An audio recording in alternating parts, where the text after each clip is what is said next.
Hello पीएसपीओ गुरुजी में आपका स्वागत है।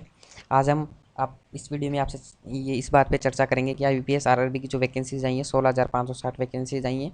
उस एग्ज़ाम के लिए आप अभी से कैसे प्रिपरेशन करें, कैसे स्ट्रेटजी बनाएं और उस एग्ज़ाम के पूरी डिटेल के बारे में हम चर्चा करेंगे।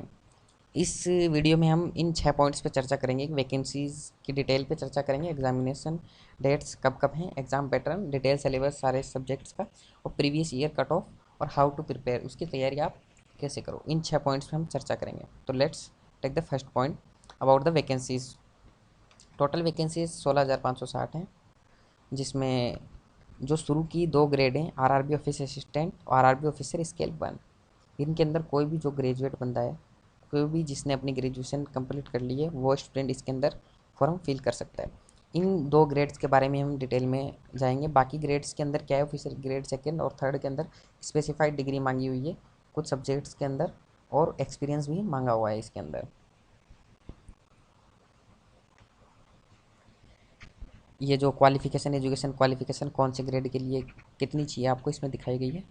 तो ऑफिसर स्केल 1 में एज की अगर अपन बात करें तो 18 से 30 ईयर तक का अगर आप एज के हों तो आप इस फॉर्म को फिल कर सकते हो। ऑफिस असिस्टेंट में मिनिमम लिमिट वही है 18 ईयर, मैक्सिमम लिमिट 28 ईयर है, 28 ईयर है। तो degree in any discipline, degree in is और it's equivalent in any discipline. कोई भी ग्रेजुएशन आपने कंप्लीट कर रखी है इन दोनों स्केल्स में, ऑफिसर स्केल 1, ऑफिस असिस्टेंट, इन दोनों स्केल में आप फॉर्म फिल कर सकते हैं। इंपॉर्टेंट डेट्स के बारे में अब चर्चा कर लेते हैं। 14 सितंबर से फॉर्म भरना स्टार्ट हो गए, 30 सितंबर तक भरे जाएंगे। तो आपसे रिक्वेस्ट है जल्दी जल्दी अपना फॉर्म भर लीजिए। उसके बाद में नवंबर के अंदर 5 या 6 तारीख को ऑफिसर स्केल 1 की एग्ज़ाम हो जाएगी, प्रीलिमिनरी एग्ज़ाम। उसके बाद में ऑफिस असिस्टेंट की 12, 13 और 19 नवंबर को प्रीलिमिनरी एग्ज़ाम हो जाएगी। इसमें इफ़ रिक्वायर्ड लिखा हुआ है, अगर प्रीलिमिनरी अभी तक उन नोटिफिकेशन में ये निकाला है कि प्रीलिमिनरी एग्ज़ाम होगी, अगर उन्हें लगा रिक्वायर्ड है, इतने ज़्यादा फॉर्म आ जाते हैं, फिलअप हो जाते हैं, 10-20 लाख ऐसे बहुत ज़्यादा नंबर ऑफ फॉर्म हो जाते हैं, तो ये इसकी प्रीलिमिनरी एग्ज़ाम करवाएंगे। नहीं तो इसकी प्रीलिम नहीं होगी, फिर डायरेक्ट ही मेन एग्ज़ाम होगी। इसलिए यहाँ पे इफ़ रिक्वायर्ड लिखा हुआ है। रिजल्ट ऑफ ऑनलाइन एग्ज़ाम नवंबर में ही आ जाएगा, नवंबर दिसंबर में आ जाएगा दोनों एग्ज़ामों का। फिर दिसंबर के अंदर 11 और 18 तारीख को दोनों ग्रेड्स की मेंस एग्ज़ाम हो जाएंगी। उसी महीने में रिजल्ट आ जाएगा और आपको इंटरव्यू कॉल लेटर मिल जाएंगे। थोड़ा सा पैटर्न पे और चर्चा कर लेते हैं। प्रीलिमिनरी एग्जामिनेशन में कोई भी लैंग्वेज नहीं आ रही है, या ये आपके लिए बहुत अच्छी बात है। रीजनिंग और न्यूमेरिकल एबिलिटी आ रही है बस। 40 क्वेश्चन आएंगे दोनों सेक्शन के। 45 मिनट्स का आपको इसमें कंपोजिट टाइम मिलेगा। कोई ज़्यादा डिफिकल्ट नहीं होगा प्रीलिमिनरी, इस बात की टेंशन बिल्कुल भी लेने की ज़रूरत नहीं है कि प्री एग्ज़ाम भी कर दिया, पहले तो एक ही होता था। इस बात का ऐसा कोई सोचने की ज़रूरत नहीं है। इसके अंदर आपके आराम से एग्ज़ाम निकल जाएगी। ऑफिस असिस्टेंट स्केल 1 में वही पुराना जो एक ही पेपर होता था अपना, सेम पैटर्न है। सभी सेक्शंस में 40 क्वेश्चन आएंगे। रीजनिंग और न्यूमेरिकल एबिलिटी 50-50 मार्क्स का होगा। जनरल और जो लैंग्वेज होगी वो 40-40 मार्क्स की होंगी। बाकी कंप्यूटर नॉलेज अपना 20 मार्क्स का होगा। इंग्लिश और हिंदी लैंग्वेज में हर बार की तरह आप कोई भी एक लैंग्वेज चॉइस कर सकते हो। 2 घंटे का, भाई जैसे पहले टाइम मिलता था कंपोजिट टाइम, 2 घंटे का आपको टाइम मिलेगा। इसके बाद में अपन डिटेल सिलेबस की चर्चा कर लेते हैं। रीजनिंग में सिलेबस ये है, सिटिंग अरेंजमेंट के 10 क्वेश्चन आते हैं, लॉजिकल रीजनिंग के 5 से 10 क्वेश्चन आ जाते हैं, ऐसे ही टेबुलेशन से 5 क्वेश्चन आ जाते हैं, पजल से 5-7 क्वेश्चन आ जाते हैं। पजल इसमें कम आ रही है, ये बहुत अच्छी बात है आपके लिए। कोडेड इनक्वलिटीज़ आएंगी most probably. In without coding के नहीं आएंगे मेरे हिसाब से। तो कोडेड इनक्वलिटीज़ के 5 क्वेश्चन, कोडेड के लिए तैयार रहिए आप। कोडिंग डिकोडिंग के 5 क्वेश्चन आ जाएंगे। ब्लड रिलेशन के 5 क्वेश्चन आ जाएंगे। सिलोलिज्म के 5 क्वेश्चन आ जाएंगे। कुछ टॉपिक्स आगे मैं ऐसे ऐड कर रहा हूँ जिनमें से कभी क्वेश्चन पूछ लेता है, कभी नहीं पूछ लेता, लेकिन आपको तैयार रहना है। पैटर्न्स बदल रहे हैं धीरे धीरे एग्जामिनेशंस के, तो आपको इन टॉपिक्स के लिए भी तैयार रहना है। इसलिए मैं 3 या 4 टॉपिक ऐड कर रहा हूँ। लेकिन सबसे पहले आपको जो सीटिंग अरेंजमेंट से लेके सिलोलिज्म तक स्क्रीन पर दिखाई दे रहा है, इसी की तैयारी करनी है। उसके बाद में आपको ये टॉपिक भी तैयार कर लेने हैं। तो इसमें data sufficiency, ranking, alpha numerical series, direction, सारे टॉपिक्स आ जाते हैं। इनके अगर सिलेबस चेंज हो गया तो ये बहुत बड़ा एक पोर्शन कंटेन कर सकते हैं। अगर इनमें से एक भी आ गया तो 5 क्वेश्चन आगे, मान लो एक किसी भी एक चीज़ के आगे इनपुट आउटपुट आ गया 5 क्वेश्चन का, तो बहुत ज़्यादा वेटेज ले जाएंगे वो। अगर आपकी अच्छी तैयारी होंगे तो आप और उससे आगे निकल पाएंगे। इसलिए इन टॉपिक्स को भी तैयार करके चलिए। क्वांटिटी एप्टीट्यूड का वही जो अपने अदर एग्ज़ाम्स के अंदर पोर्शन में सिलेबस रहता है, वही सेम इसके अंदर भी है। तो सबसे पहले डाटा इंटरप्रिटेशन है 15 क्वेश्चन, परमुटेशन कॉम्बिनेशन और प्रोबेबिलिटी 5 क्वेश्चन। इसमें बाकी तो सारा वही है अपना जो हर बार होता है, लेकिन हर एग्ज़ाम में होता है, लेकिन परमुटेशन कॉम्बिनेशन एंड प्रोबेबिलिटी इसमें से यहाँ पे 5 क्वेश्चन आते हैं। तो ये टॉपिक आरआरबी एग्ज़ाम के नज़रिए से बहुत ज़्यादा इंपॉर्टेंट हो जाता है कंपेरेटिव टू अदर एग्जाम। जैसे पीओ के अंदर एक क्वेश्चन आ गया, 2 क्वेश्चन आ गए, लेकिन यहाँ पे 5 क्वेश्चन आते हैं, इसलिए इस टॉपिक को थोड़ा सा हार्ड पड़ता है ये। लेकिन इस टॉपिक को अगर आप अच्छे से पढ़ेंगे, कॉन्सेप्चुअल वाइज पढ़ेंगे, तो ये भी और टॉपिक्स की तरह आपको प्रैक्टिस करने के बाद आसान लगने लग जाएगा। तो इस टॉपिक पे इसमें स्पेशल ध्यान देने की ज़रूरत है, इसको छोड़ना नहीं है। 5 क्वेश्चन इसमें से आते हैं, मैं फिर से बता रहा हूँ आपको। इसके अलावा सारा सिलेबस अपना जो बाकी एग्जाम्स होती है उनकी तरह ही है। सिंप्लीफिकेशन के 5 क्वेश्चन आते हैं, number system, ratio, proportion, profit loss, work and time, time distance, mixture allegation, CI SI, इन सभी सीक्वेंस सीरीज यहीं सबसे आता है। जनरल अवेयरनेस, इस सेक्शन को थोड़ा सा ज़्यादा डिटेल में अपन चर्चा करेंगे। जनरल अवेयरनेस का ये मैं फिर से बता देता हूँ, ऑफिसर स्केल 1 और ऑफिसर असिस्टेंट के लिए है। बाकी इसमें कुछ अलग फाइनेंस अवेयरनेस वगैरह भी मांगा गया है। इसके अंदर बैंकिंग अवेयरनेस 10 से 15 क्वेश्चन। बैंकिंग अवेयरनेस को ज़्यादा डेप्थ में पढ़ने की जरूरत नहीं है, जो नॉर्मल बेसिक्स हैं उसके वही पढ़ने की ज़रूरत है। जैसे मार्केट कौन कौन से होते हैं, बैंक कितने टाइप के होते हैं, बैंक में कितने टाइप के अकाउंट्स होते हैं, उन अकाउंट्स की क्या फंक्शनिंग होती है, ये सारी चीज़ें आपको इसमें बैंकिंग अवेयरनेस में पढ़नी है। फुल फॉर्म्स पढ़नी है अलग अलग टेक्निकल टर्म्स की, वहाँ से 10 से 15 क्वेश्चन आ जाते हैं। बैंकिंग करंट अवेयरनेस, किस बैंक के कुछ नया प्रोडक्ट निकला है, कुछ भी ऐसी न्यूज़ें हो सकती हैं, वहाँ से 3 से 5 क्वेश्चन आएंगे। न्यू अपॉइंटमेंट्स नेशनल इंटरनेशनल, यहाँ से 2 से 3 क्वेश्चन आते हैं। नेशनल इंटरनेशनल इवेंट्स 3 से 4 क्वेश्चन आते हैं। इकोनॉमी बिजनेस न्यूज़ 2 क्वेश्चन आते हैं। इकोनॉमी बिजनेस न्यूज़ का मतलब जैसे कोई बड़ी कंपनी है, उसने किसी दूसरी कंपनी को हायर कर लिया, कितने रुपए में हायर किया है, ऐसी न्यूज़ें आप ज़्यादातर पढ़ने को मिलेंगी आपको करंट अफेयर्स में। तो वहाँ से यहाँ ये 2 क्वेश्चन आते हैं। नेशनल इंटरनेशनल इवेंट्स का मतलब है जैसे प्रधानमंत्री मोदी जी G20 मीट में गए थे, ब्रिक्स सम्मेलन हुआ था, ब्रिक्स महिला सांसदों का सम्मेलन हुआ था। ये सारे नेशनल इंटरनेशनल इवेंट्स में से 3 से 4 क्वेश्चन आते हैं।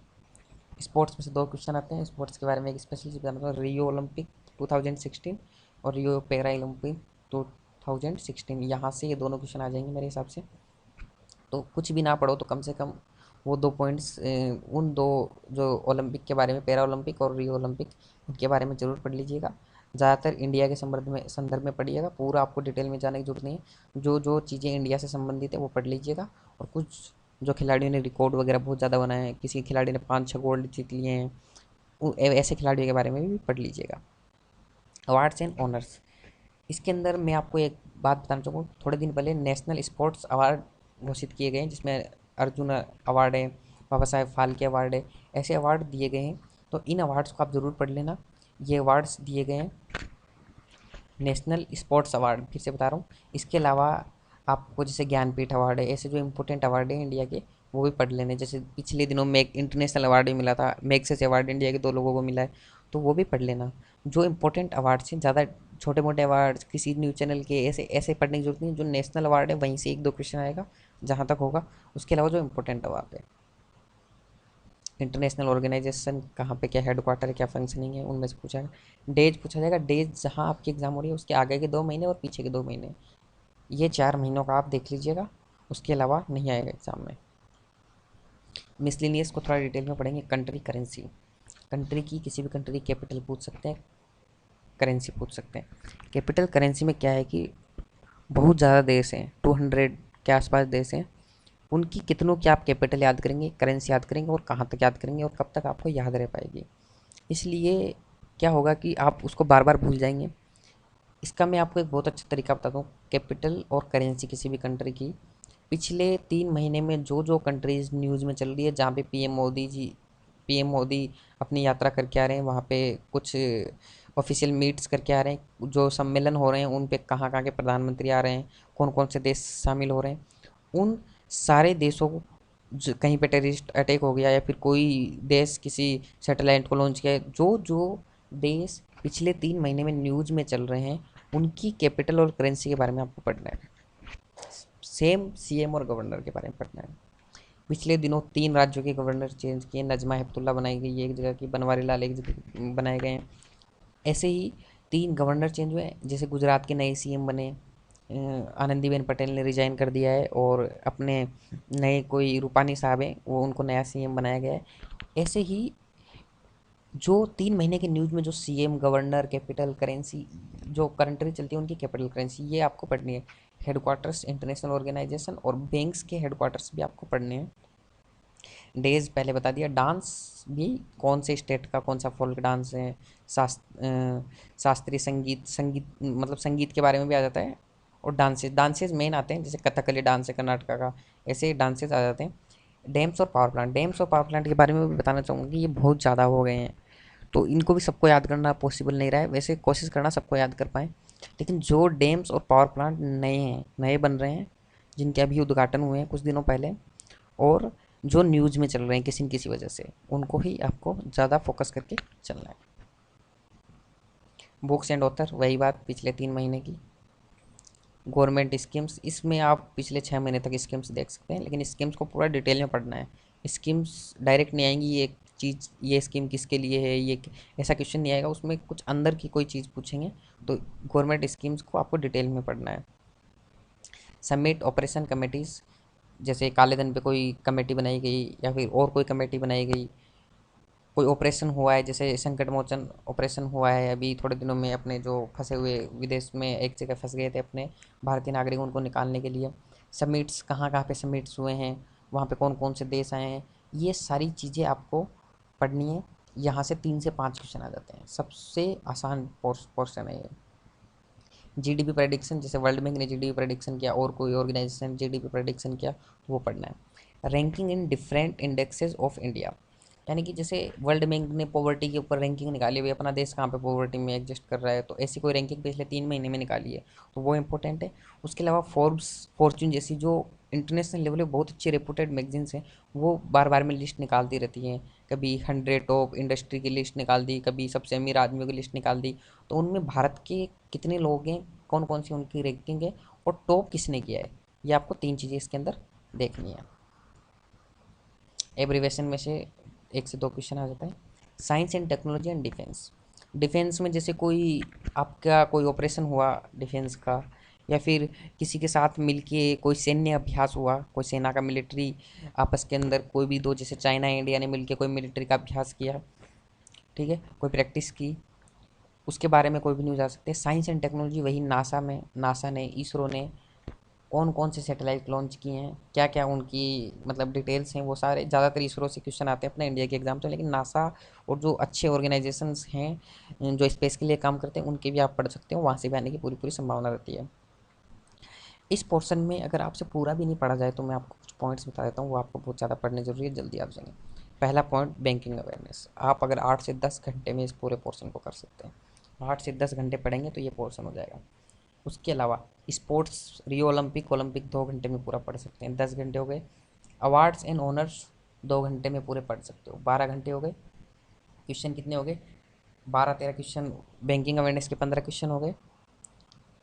ये आपके 2 क्वेश्चन स्पोर्ट्स के हो गए, 2 question awards and honour honour के हो गए। इंटरनेशनल ऑर्गेनाइजेशन 1 घंटे में याद की जा सकती है, 1 क्वेश्चन ये हो गया।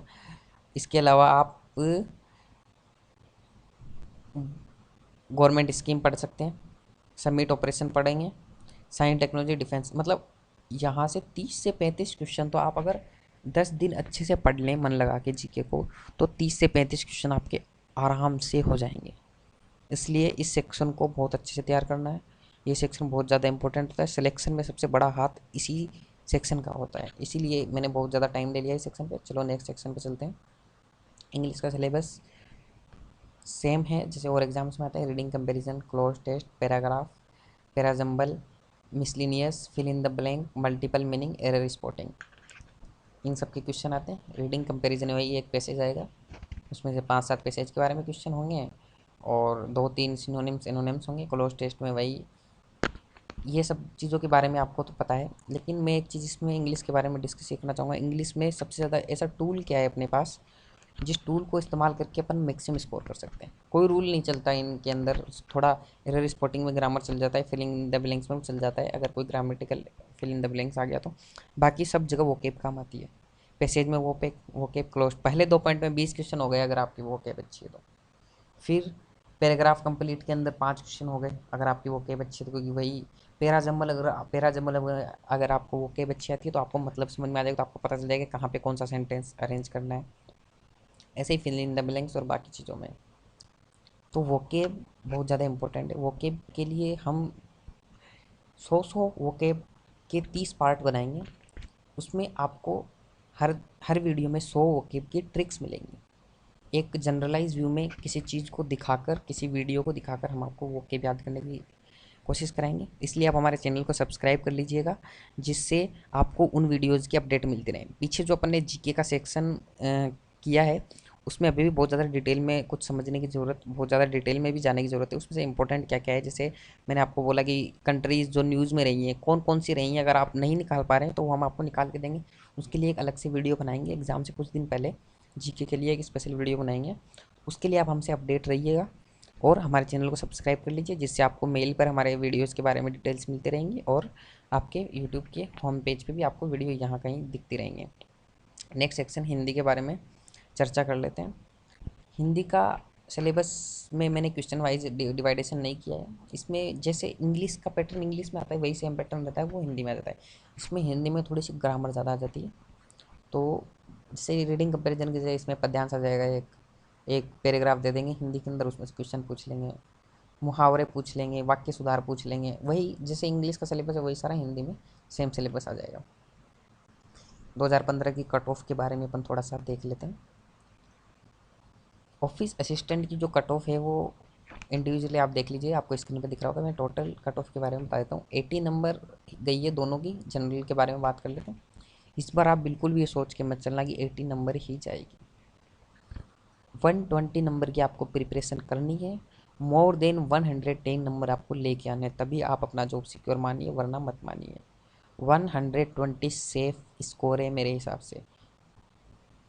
120 के लिए तैयारी कीजिए, 110 से ऊपर नंबर लाइए तो आपका 100% सिलेक्शन हो जाएगा। 120 आपको मार्क लेके चलना है कम से कम। कैसे प्रिपेयर करें उसके लिए कुछ पॉइंट्स हैं। Proper planning. प्लानिंग इसलिए इम्पोर्टेंट है कि कभी भी पढ़ा, कुछ भी पढ़ा, कैसे भी पढ़ा, ये इम्पोर्टेंट। स्मार्ट वे में स्टडी करो आप। स्मार्ट स्टडी करो, हार्ड वर्क भी करो, प्लानिंग के साथ करो, जिससे टाइम पे आपका पूरा सिलेबस ख़त्म हो पाए, सारी चीज़ें आप पढ़ पाएँ, कुछ छूटे ना और ज़्यादा से ज़्यादा आप स्कोर कर पाएँ। अपडेट योर सेल्फ का मतलब है पेपर्स पढ़ते रहिए, दुनिया में क्या हो रहा है, कहाँ पे क्या इकोनॉमी की न्यूज़ चल रही है, वो सारी चीज़ें आप पढ़ते रहिए, जिससे आप अपडेट रहेंगे। कुछ सब्जेक्ट में जैसे कोई नया मेथड आया है किसी क्वेश्चन का, जिससे जल्दी क्वेश्चन हो जाता है, तो उस मेथड से अपडेट रहिए। Update your self main GK के संदर्भ में था ये पॉइंट। जीके से आप अपडेट रहिए, जनरल नॉलेज।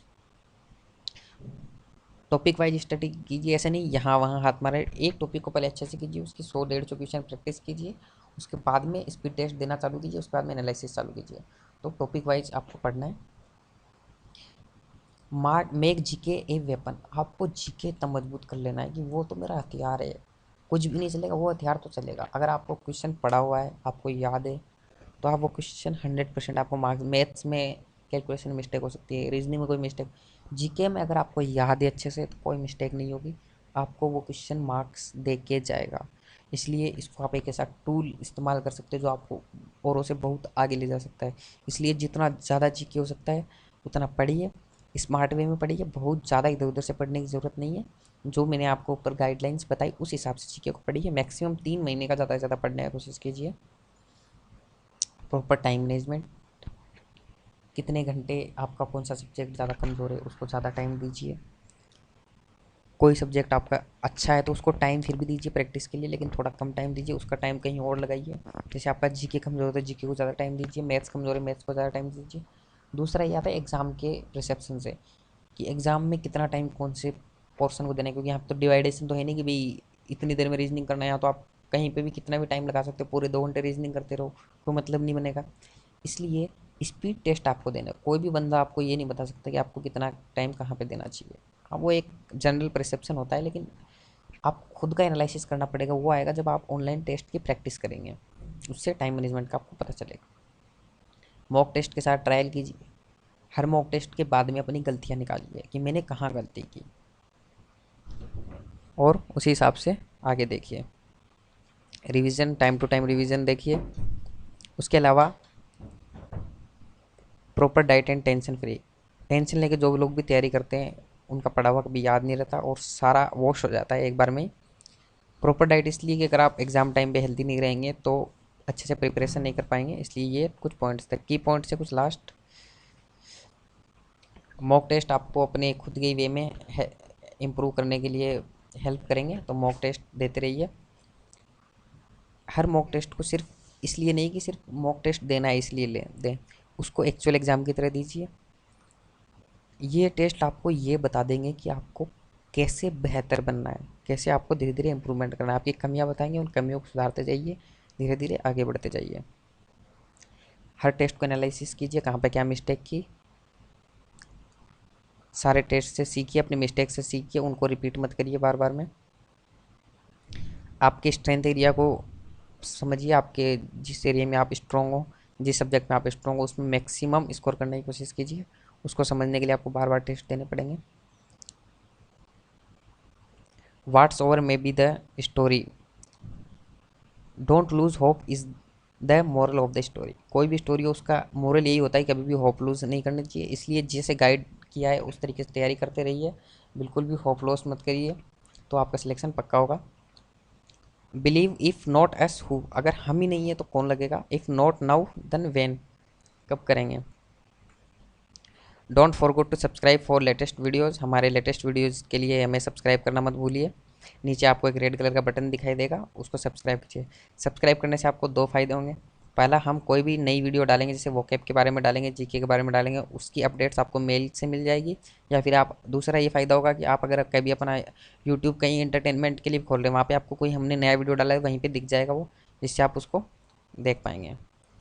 अगर आपको वीडियो पसंद आया हो तो उसे लाइक कीजिए, कमेंट कीजिए, शेयर कीजिए।